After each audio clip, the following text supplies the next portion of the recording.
ஆண்டவருடைய ஆவி என்மேல் உள்ளது, ஏனெனில் அவர் எனக்கு அருள் பொழிவு செய்துள்ளார். ஏழைகளுக்கு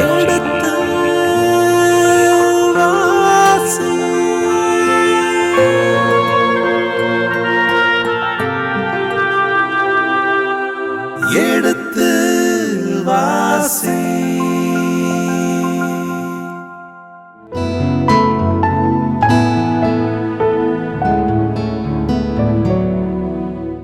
சென்ற நிகழ்வினுடைய தொடர்ச்சியை நாம் பார்க்கின்றோம். இந்த விளக்கங்களை நமக்கு கொடுக்க இருக்கின்றவர் அருட்தந்தை ரேமண்ட் ஜோசப் அவர்களை வரவேற்போம். வணக்கம் தந்தையே. வணக்கம்.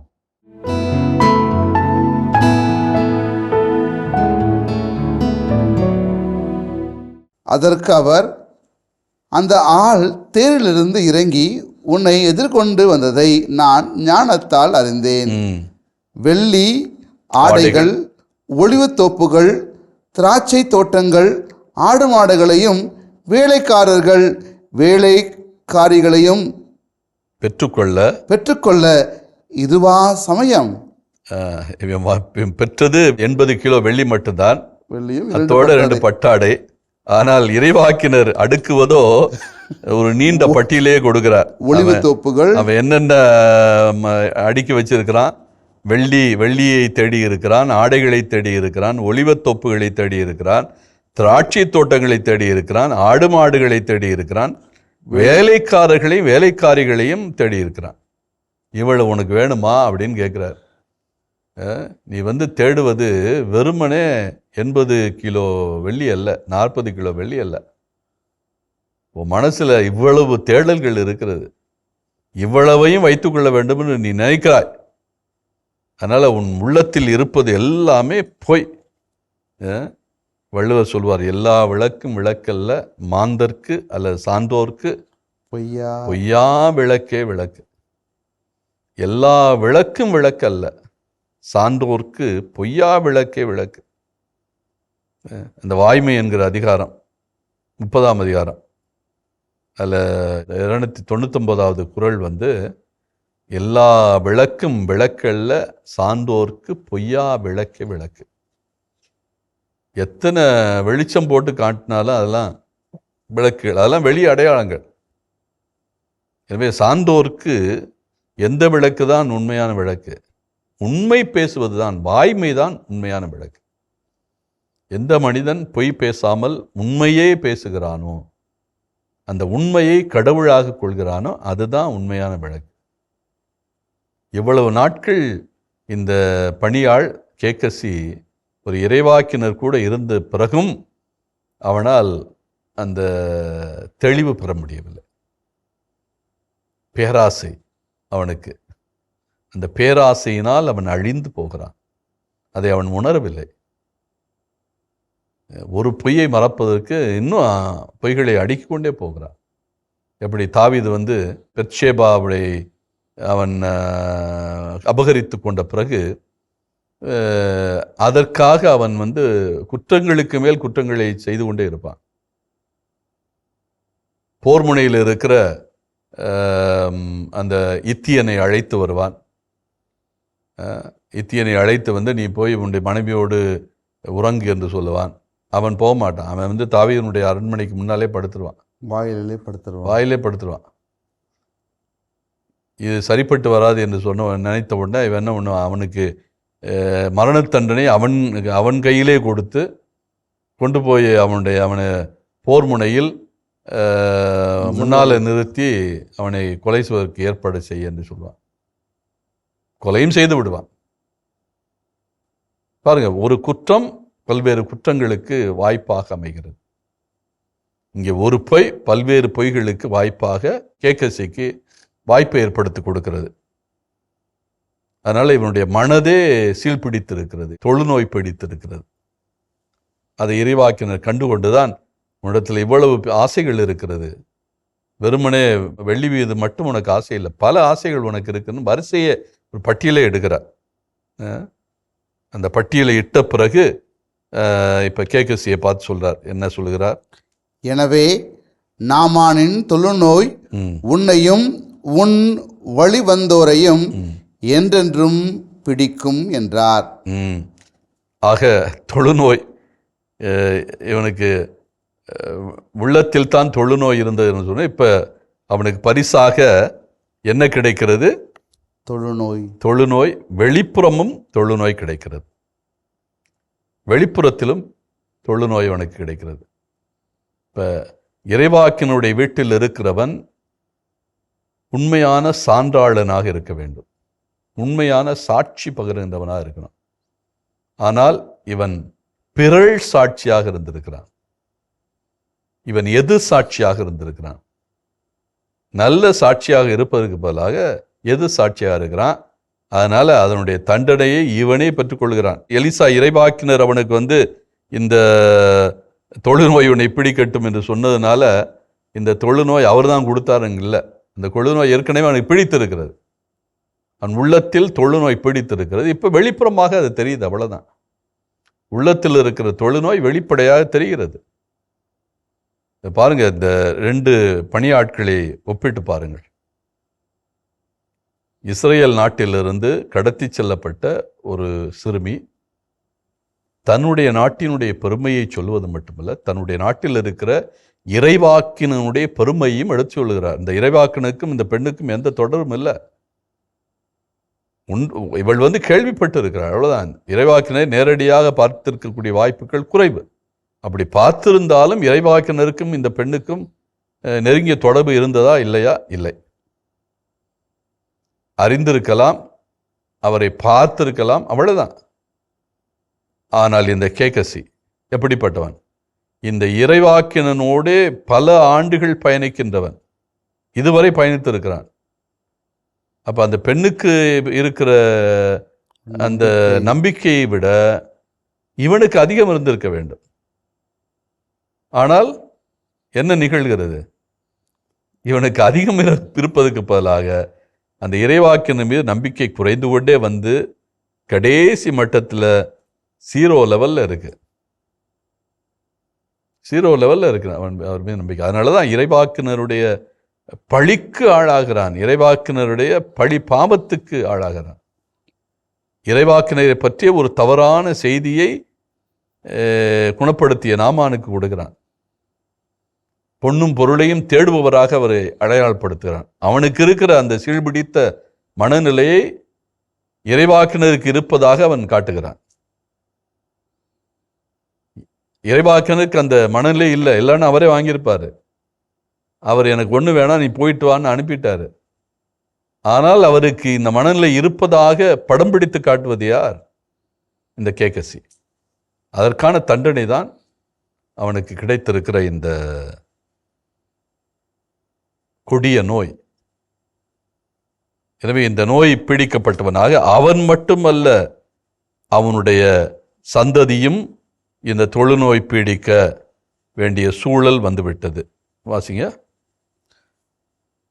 அவ்வாறே அவனுக்கு தொழுநோய் பிடிக்க அவன் உடம்பெல்லாம் பெண்பனி போலாயிற்று.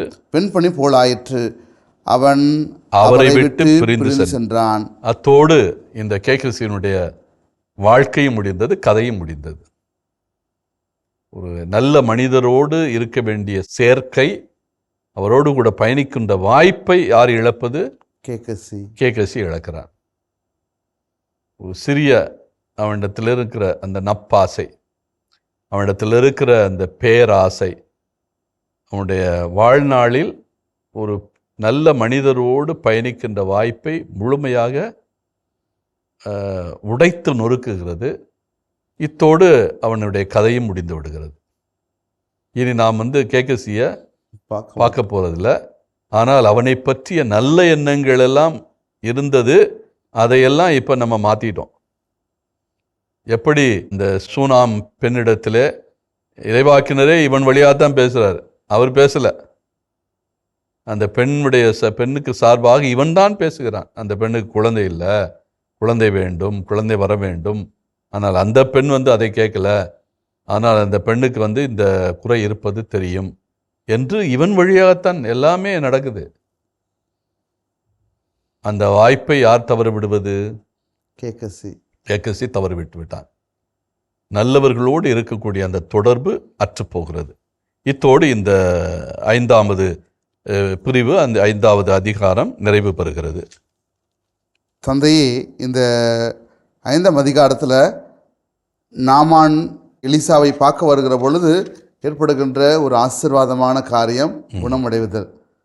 இப்போ இன்றைய காலகட்டத்தில் நாம் எதை நம்முடைய இல்லங்களுக்கு எடுத்து செல்லலாம், எந்த செய்தியை? நான் ஏற்கனவே சுட்டிக்காட்டியபடி இந்த நாமான் என்கிற அந்த நிகழ்ச்சி, அவன் சம்பந்தப்பட்ட அந்த நிகழ்ச்சி இந்த அதிகாரம் முழுவதும் செல்கிறது. நாமான் இந்த அதிகாரத்தை முழுவதும் ஆக்கிரமிக்கிறான் என்று தான் சொல்ல வேண்டும். தொடக்கத்திலிருந்து இறுதி வரை அவனை பற்றியே சுற்றி சுழன்று கொண்டு இருக்கிறது. எப்படி இறைவாக்கினர் அவனுக்கு உதவுகிறார், அவனை ஒரு பெரிய ஆபத்திலிருந்து காப்பாற்றுகிறார் என்று நமக்கு தெரிகிறது. இதில் நாம் அறிந்து கொள்ள வேண்டியது, நாமான் ஒரு புறவினத்தான். அவனுக்கு இந்த இறைவாக்கினர் மீது பற்று இருக்க வேண்டிய தேவை இல்லை.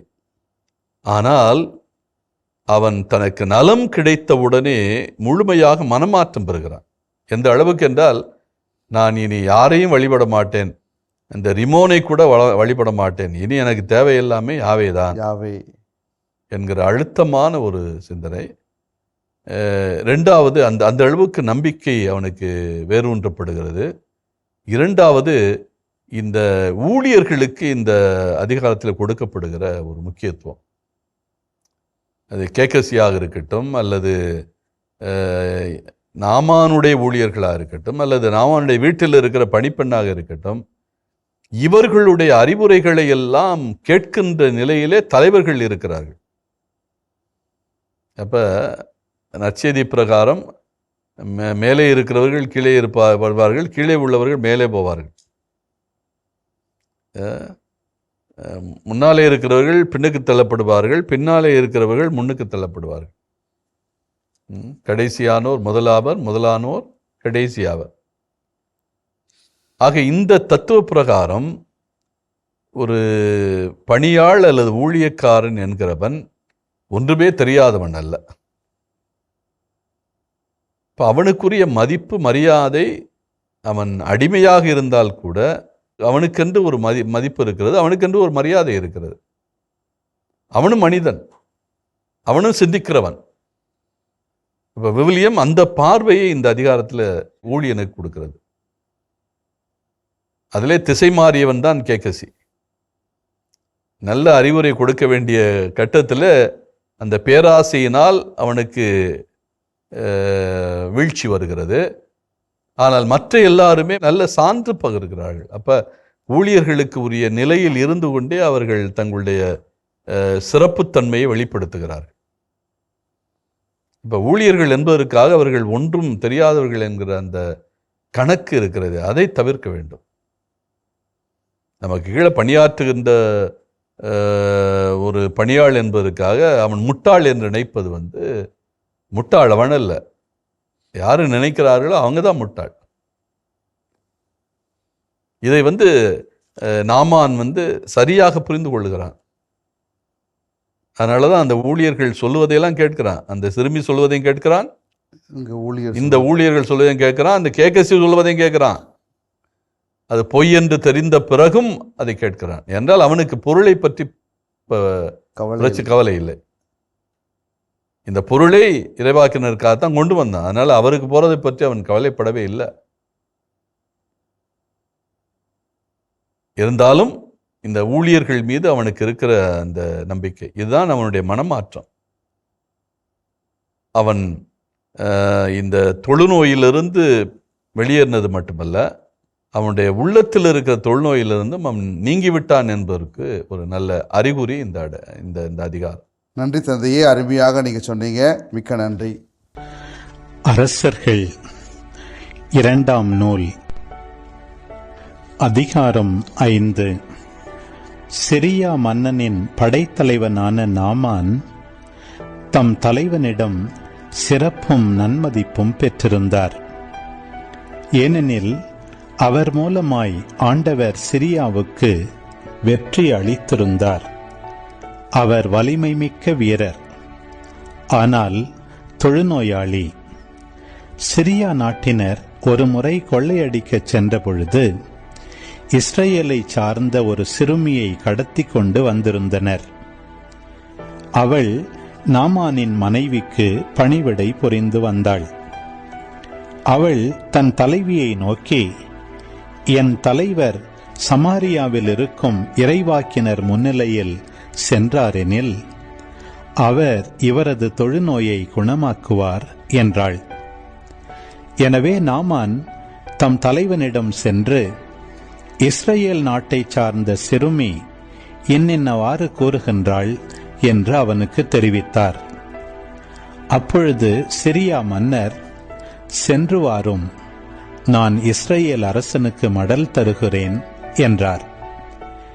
எனவே நாமான் ஏறத்தாழ 400 கிலோ வெள்ளியையும் 6000 பொற்காசுகளையும் 10 பட்டாடைகளையும் எடுத்துக்கொண்டு பயணமானார்.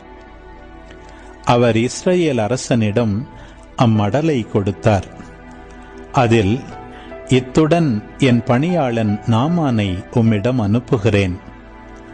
அவனது தொழுநோயை நீர் குணமாக்க வேண்டும் என்று எழுதப்பட்டிருந்தது. இஸ்ரேல் அரசன் அம்மடலை படித்தவுடன் தன் ஆடைகளை கிழித்து கொண்டு, நான் என்ன கடவுளா? உயிரை கொடுக்கவும் உயிரை எடுக்கவும் என்னால் இயலுமா? சிரியா மன்னன் ஒருவனை என்னிடம் அனுப்பி அவனுக்குள்ள தொழுநோயை குணப்படுத்தச் சொல்கிறானே, என்னோடு போரிட அவன் வாய்ப்பு தேடுவதை பார்த்தீர்களா என்று கூறினான். கடவுளின் அடியவரான எலிசா, இஸ்ரேல் அரசன் இவ்வாறு தன் ஆடைகளை கிழித்து கொண்ட செய்தியை கேள்வியுற்று அவனிடம் ஆள் அனுப்பி, நீர் ஏன் உம் ஆடைகளை கிழித்து கொண்டீர்? அவன் என்னிடம் வரட்டும், இஸ்ரேலில் ஓர் இறைவாக்கினர் உள்ளார் என அவன் அறியட்டும் என்று சொன்னார். அவ்வாறே நாமான் தம் குதிரைகளுடனும் தேருடனும் எலிசா வீட்டு வாயில் முன் வந்து நின்றார். எலிசா, நீ போய் யோர்தானில் 7 முறை மூழ்கினால் உன் உடல் நலம் பெறும் என்று ஆள் அனுப்பி சொல்லச் சொன்னார். எனவே நாமான் சினமுற்று வெளியேறினார். அப்பொழுது அவர் என்னிடம் வந்து என் அருகில் நின்று தம் கடவுளாகிய ஆண்டவரின் பெயரை கூவி அழைத்து தொழுநோய் கண்ட இடத்தின் மேல் தம் கையை அசைத்து குணப்படுத்துவார் என்று நான் எண்ணியிருந்தேன். அபானா, பர்பார் என்ற தமஸ்கு நதிகள் இஸ்ரேலில் உள்ள ஆறுகள் அனைத்தையும் விட மேலானவை அல்லவா? அவற்றில் மூழ்கி நான் நலமடைய முடியாதா என்று கூறி ஆத்திரமாய் திரும்பிச் செல்லலானார். அப்பொழுது அவருடைய வேலைக்காரர்கள் அவரை அணுகி அவரிடம், எம் தந்தையே, இறைவாக்கினர் இதைவிட அரிதான ஒன்றை உமக்கு கூறியிருந்தால் நீர் அதை செய்திருப்பீர் அல்லவா? மாறாக மூழ்கி எழும் நலமடைவீர் என்று அவர் கூறும்போது அதை நீர் செய்வதற்கென்ன என்றனர். எனவே நாமான் புறப்பட்டு சென்று கடவுளின் அடியவரது வாக்கிற்கிணங்க யோர்தானில் 7 முறை மூழ்கி எழ அவர் நலமடைந்தார். அவரது உடல் சிறு பிள்ளையின் உடலை போல் மாறினது. பின்பு அவர் தம் பரிவாரம் அனைத்துடன் கடவுளின் அடியவரிடம் திரும்பி வந்து, இஸ்ரேலை தவிர வேறு எந்த நாட்டிலும் கடவுள் இல்லை என இப்போது உறுதியாக அறிந்து கொண்டேன். இதோ உம் அடியான், எனது அன்பளிப்பை ஏற்றுக்கொள்ளும் என்றார். அதற்கு எலிசா, நான் பணியும் வாழும் ஆண்டவர் மேல் ஆணை, நான் எதையும் ஏற்றுக்கொள்ளேன் என்றார். நாமான் எவ்வளவோ வற்புறுத்தியும் அவர் ஏற்றுக்கொள்ளவில்லை. அப்பொழுது நாமான் அவரை நோக்கி, சரி, அப்படியே ஆகட்டும். ஆயினும் ஒரு சிறு வேண்டுகோள். 2 கழுதை பொதி அளவு மண்ணை இங்கிருந்து எடுத்துச் செல்ல உம் அடியானுக்கு அனுமதி தாரும். இனிமேல் உம் அடியானாகிய நான் ஆண்டவரை தவிர வேறு தெய்வங்களுக்கு எரிபலியோ வேறு பலியோ ஒருபோதும் செலுத்த மாட்டேன். ஆயினும் ஒரு காரியத்திற்காக உம் அடியானாகிய என்னை ஆண்டவர் மன்னிப்பாராக. என் தலைவன் வழிபடுவதற்காக ரிம்மோன் கோவிலுக்குச் சென்று என் கையில் சாய்ந்து கொண்டு அதனை வணங்குகையில் நானும் அங்கு தலை வணங்க நேரிட்டால் உம் அடியானாகிய என்னை அச்செயலுக்காக ஆண்டவர் மன்னிப்பாராக என்றார். அதற்கு எலிசா, அமைதியுடன் சென்று வாரும் என்றார். நாமான் அவரிடமிருந்து விடை பெற்று சற்று தூரம் போன பின் கடவுளின் அடியவரான எலிசாவின் பணியாளன் கேகசி, என் தலைவர் இந்த சிரியா நாட்டு நாமானிடமிருந்து அவன் கொண்டு வந்தவற்றில் எதையும் பெறாமல் அவனை விட்டுவிட்டார். வாழும் ஆண்டவர் மேல் ஆணை, அவர் பின் ஓடி அவரிடமிருந்து எதையாவது வாங்கிக் கொள்வேன் என்று சொல்லிக் கொண்டான். எனவே கேகசி நாமான் பின்னே ஓடி வந்தான். அவன் ஓடி வருவதை நாமான் கண்டு தம் தேரிலிருந்து விரைவாய் இறங்கி அவனை எதிர்கொண்டு போய், என்ன, எல்லாம் நலமா என்று வினவினார்.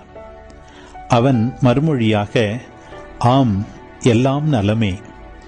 என் தலைவர் தங்களிடம் என்னை அனுப்பி இறைவாக்கினர் குழுவினரான 2 இளைஞர் எப்ராயிம் மலை நாட்டிலிருந்து இப்பொழுதுதான் வந்துள்ளனர். அவர்களுக்கு 40 கிலோ வெள்ளியும் 2 பட்டாடைகளும் கொடுத்து அனுப்பும் என்று சொல்லச் சொன்னார் என்றான். அதற்கு நாமான், 80 கிலோ வெள்ளியை ஏற்றுக்கொள்ள மனம் வையும் என்று சொல்லி அவனை வற்புறுத்தி 2 பைகளில் 80 கிலோ வெள்ளியை கட்டி 2 பட்டாடைகளோடு 2 பணியாளரிடம் கொடுக்க அவர்கள் அவற்றை அவனுக்கு முன்னே கொண்டு சென்றனர். கேகசி மலையை வந்தடைந்ததும் அவர்களிடமிருந்து அவற்றை பெற்று தன் வீட்டில் வைத்துக் கொண்டான். பின்னர் அவர்களை அனுப்பி வைக்க அவர்களும் திரும்பிச் சென்றனர். அவன் தன் தலைவரிடம் வந்து அவர் முன் நின்றான்.